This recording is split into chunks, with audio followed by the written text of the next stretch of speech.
একজন শিকারী সারাদিন জঙ্গলে ঘুরে বেড়াল, কিন্তু কোথাও কোনো শিকার পেল না। শেষে ক্লান্ত হয়ে সে একটি গাছের ছায়ায় বসে বিশ্রাম নিতে লাগল। হঠাৎ তার চোখ পড়ল গাছের একটি ডালে বসে থাকা একটি ফাঁকথার ওপর। ফাঁকথাকে দেখে সে খুব খুশি হল। সঙ্গে সঙ্গে তীর ধনুক বের করে চুপচাপ নিশানা ধরল। ফাঁকতা নিচে তাকিয়ে দেখল শিকারী তার দিকে তীর তাক করে আছে।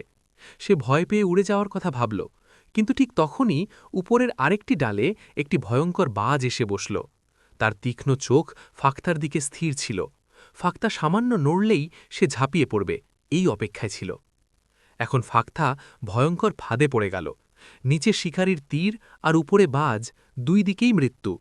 সে বুঝতে পারল তার বাঁচার কোনো পথ নেই।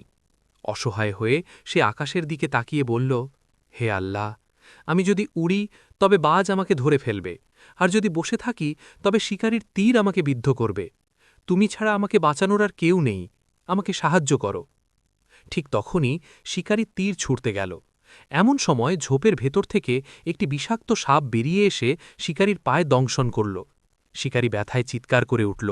তার নিশানা ভুল হয়ে গেল, তীর হাত থেকে ছুটে গেল। তীর সোজা উপরে বসে থাকা বাজের বুকে গিয়ে লাগল। বাজ মাটিতে পড়ে গেল, আর সাপের বিষে শিকারীও কিছুক্ষণের মধ্যেই মাটিতে লুটিয়ে পড়ল। যারা ফাঁকথার প্রাণ নিতে এসে